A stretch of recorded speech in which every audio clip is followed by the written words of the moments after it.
Oh, I'll say it. Just So say this it. is only. Do I introduce myself? Is it Elizabeth Rusnak. Rusnak? Yep. And with the Northwest Business Development Association. Take it away. Thank you. Thank you very much.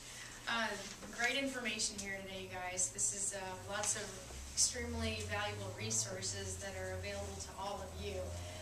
Northwest Business Development Association is a certified development company. Everything related to the government has an acronym to it. So we are a CDC.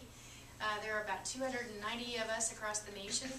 Our sole purpose in life is to facilitate one of the loan programs that SBA has. And it's the program Mark referred to, the 504 loan program. So those of you who own a business in the room, how many of you also are currently leasing the facility where your business is located? Show of hands, if you're leasing. Those of you who are leasing, this is going to be important to you. Those of you who already own a building and are thinking about possible expansion, this will also be important to you.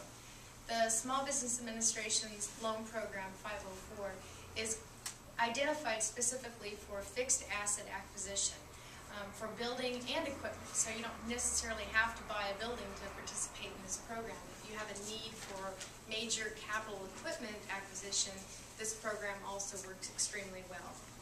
The way the program works, again, the real estate side of it, you can acquire a building, acquire land and construct a building. You can also acquire a building and finance the improvement cost of the building. And then, of course, equipment. All of the costs associated with the acquisition of that asset can also be financed in with this project. The beauty of this loan program, the loan program was started back in 1980. Congress basically said, you know what, we want to make sure business owners have the ability to access capital, so cash for their business, to buy the building or equipment without having to put a lot of money down. So if you were to walk into a bank and ask for a conventional loan, your down payment's probably going to be somewhere between 25 and 30%, in some cases 35% I've heard recently. Not a lot of people have that much cash laying around. And if they do, they're thinking, well, I'd like to hang on to that cash and make it grow my company and grow organically. With the 504 loan program, you can get in for as little as 10% down to buy that asset. And what happens is that the SBA partners with a lending institution. That can be a bank, a non-bank lender, credit union. And what's going to happen is the lending institution is going to make a loan for 50% of the overall project. And they're going to secure, the bank will secure their loan with the first on the property. Then the SBA comes in behind them, makes a loan for as much as 40% of the project, and secures their loan with the second on the property or asset. Your down payment, again, is as little as 10%. There's two circumstances when your down payment could go up. If your business is less than 2 years old, you're going to have to put in 5% more. If your building that you're purchasing is a special use property, like a hotel, bowling alley, golf course, your down payment's going to increase by 5%. So as little as 10, as much as 20 on that project.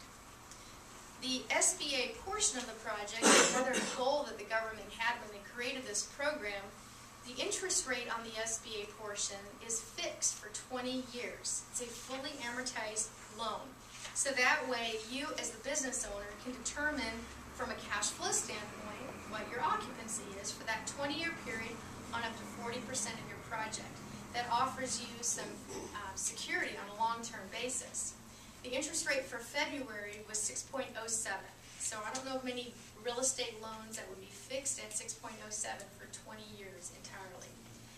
The interest rate that you get on the bank portion is something that you're going to negotiate directly with the bank, because you are going to be getting two different loans, one bank loan, one SBA loan. So you will negotiate with the bank on what that interest rate is. On this great PowerPoint presentation, I had some examples of projects. So it's probably not really necessary. I just gave you some visual explanations here. The interest rate, the SBA, the real estate loan is amortized over 20 years. If you were doing equipment, the interest rate is going to be fixed for a 10-year period, and the loan is fully amortized over 10 years. So it's almost like I call it a chocolate or vanilla. You've either got a 10-year loan or you've got a 20-year loan. And the term of that loan is dependent upon the asset that's financed. Okay? I have had some people get real estate loans, and they had the ability to repay it over 10 years. And the interest rate on the 10-year is lower, and they were able to get the loan in for that. So I wouldn't recommend that, because the whole idea of the program is to have your payments stretched out over that longer period. So that way you can keep retaining those earnings into your business and grow your company, again, organically. So some of the requirements in order for a company to be eligible for SBA 504 financing, your tangible net worth of the company needs to be less than $15 million. And your net income after tax on your company needs to be less than $5 million. And those, the $15 million and the $5 million were actually changes made with the Small Business Jobs Act that was signed at the end of September of last year. So it increased those thresholds, which has been a nice thing. Another requirement is the occupancy of the building. If you're going to finance the purchase of an existing building, your business needs to occupy at least 51% of that building space. If you're going to finance the construction of a new, your occupancy is a little bit higher. It's 60% initially and then 80% within 10 years. The one thing I'd like to mention too is with the Small Business Jobs Act that was signed back at the end of September, that we are able to do refinancing of existing real estate debt. There are some real detailed requirements on that, so if you're at all interested in refinancing existing real estate debt, let me know, and we can talk about it, and I can vet through the very detailed requirements that are in there. So a little bit more than we have time to cover here. But again, the overall benefits as a recap to you as a business owner, your down payment is as little as 10%. The interest rate on the SBA portion, which is again 40% of the project, the interest rate is a fixed rate for 20 years on real estate. Your monthly payment doesn't change on that loan. And the lender, the bank involved in the project, their loan to value is really low. So this is a benefit to the bank as well as to you, the business owner, because the bank's risk is very much mitigated by participating in this program. I have brochures here on the table along with my cards and some other items, so I look forward to talking with you after the event, and thank you for having me.